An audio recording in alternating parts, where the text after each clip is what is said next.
Hello there. So sorry I haven't uploaded a video for a while. It's been just over a week, but we've been making some changes back here to the production setup, and things are going to be looking a bit different going into the future, which is going to be good for you because the aesthetics of the channel will improve a bit, and it's going to be good for me because my sanity will improve and I won't have to use this horrible Logitech software interface for very long. So that's good for all of us. And so speaking of sanity, speaking of the mind, that's what we're here to talk about today, and we're here to talk about another edition in the Archetypes series, which is going to be quite interesting.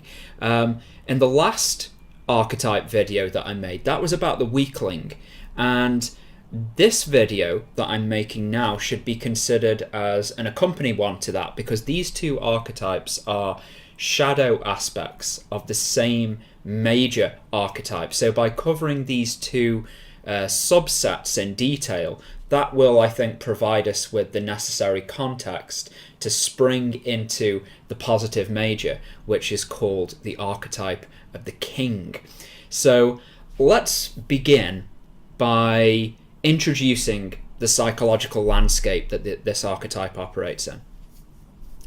To truly understand the nature of each archetype, we can't simply rely on the metaphorical descriptors and the images that take its form. We always have to draw it back to root causes, because those root causes are the primary drives that are animating the archetypal expression.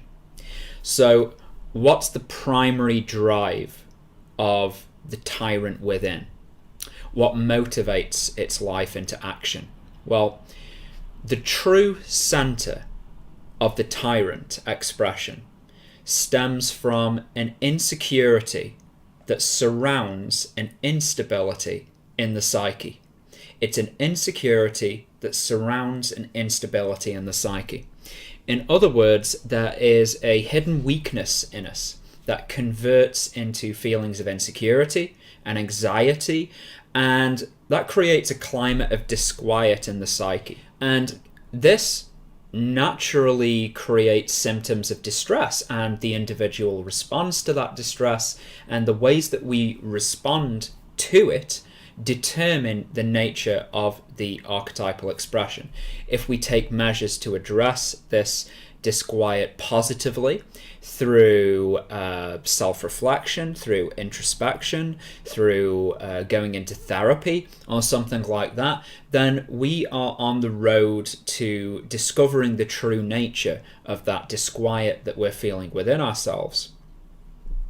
If the original causality, however, is not identified and addressed proactively, then the typical human defense mechanisms activate to defend the ego.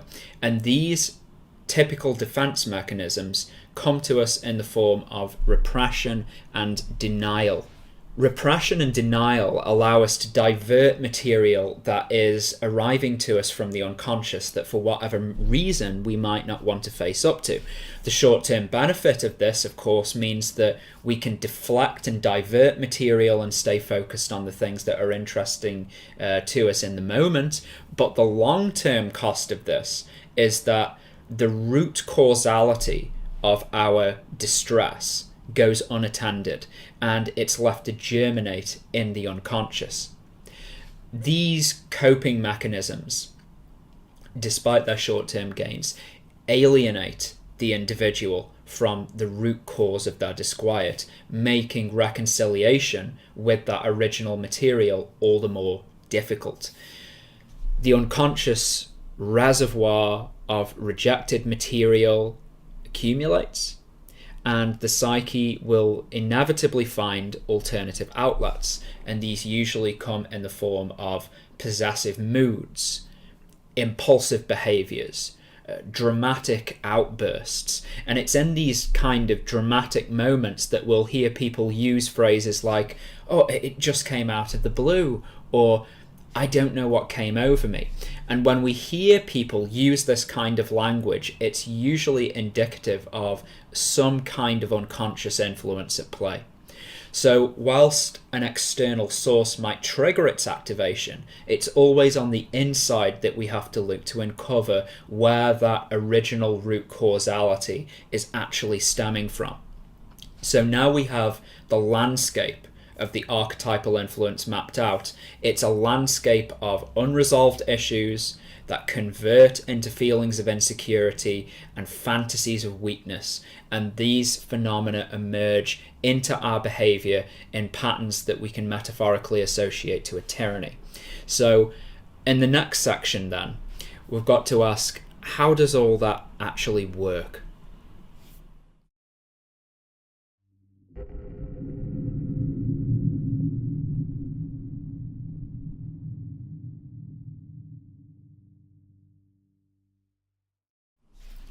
Alright then, so let's now talk about the ways that this tyrant expression reveals itself.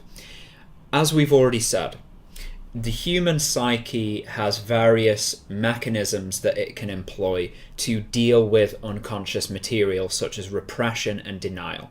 And when an individual becomes sensitive to their own instability, they will develop methods to compensate for that instability in order to escape that internal pressure. This is a very important thing to realize when we're talking about psychology in general, and also archetypal psychology, because these compensating tactics are directly united to the archetypal expression. One contributes towards the existence of the other. An important thing to take into account is that unconscious material will find a way into our behavior whether we like it or not, because it's part of the psyche's dynamic model. We can't rationalize these things away and pretend like they don't exist. That would be a mechanism of repression and denial. We have to listen to them attentively, otherwise they will invade our conscious space and take command of our behavior, often in quite complicated ways. So with that being said, I want to focus on a couple of prime examples now that are applicable to the tyrant archetype, that of controlling behavior and the way that other people are interpreted under the influence of this archetype. So the first one I want to focus on is this overly controlling behavior that's very indicative of a tyrannical expression.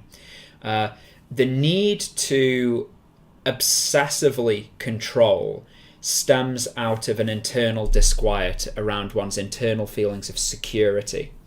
And that insecurity generates a possessive need to commandeer the environmental conditions. The ideal is that the environment converts into an image that makes the destabilized personality feel secure. It's about regulating the environment and other people's lives so that our personal issues can be repressed and regulated. People are not seen as individuals in the tyrant's game. They are pawns to be moved about on the chessboard of life, and their personal autonomy and inner life are inconsequential compared to the demands of the unstable psychology, whose unconscious drives are God in the slave kingdom of the tyrant's inner life. Indeed, the individual psyche for whom the archetype is in dominance is actually enslaved to their own unconscious patterns that pull them around on the nose by the nose like an automaton who arrogantly believes that they are in control of everything, when in the deeper reality they are but pawns of their own unconscious secrets that they are permanently avoiding. So we can see here how the archetypal influence subordinates everything beneath its drive to artificially create environmental security by parasitizing personal agency away from other people and converting that into an outcome that represses the anxiety at the expense of others around them.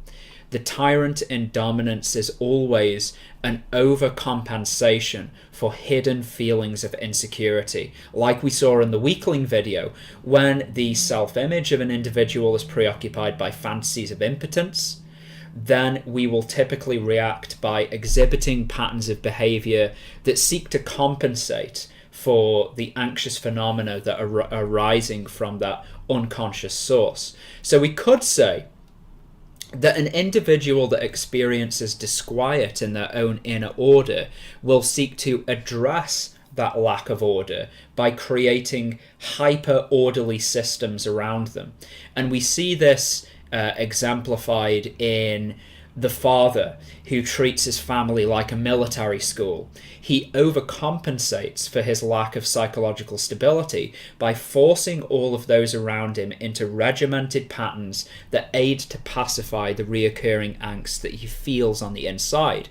We also notice this in the over-demanding manager in the workplace. Their lack of belief in their own ability to deal with complex conditions creates a stress response whereby they place excessive demands not only on themselves, but most of all on the people who work under them.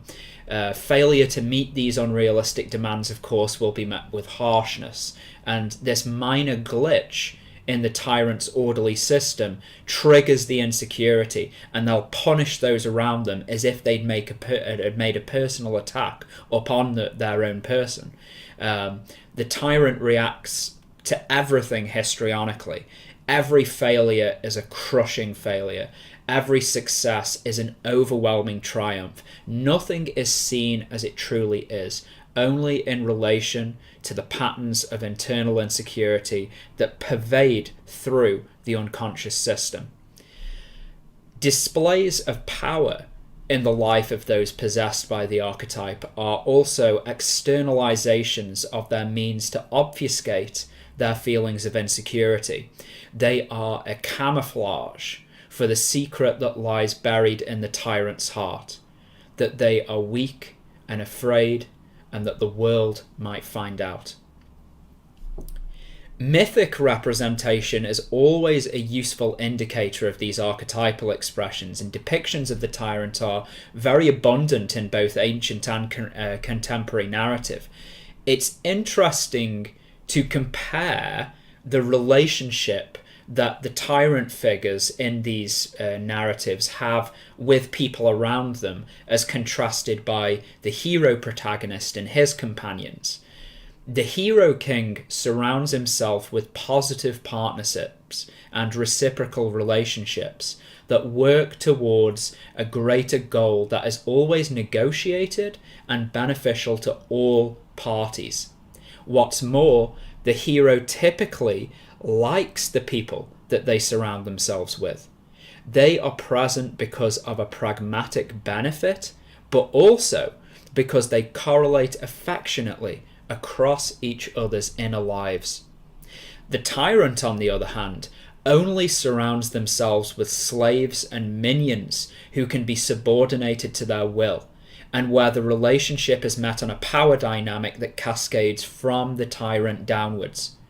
The relationship here is solely pragmatic in that it serves the needs of the tyrant at the expense of all individual concern.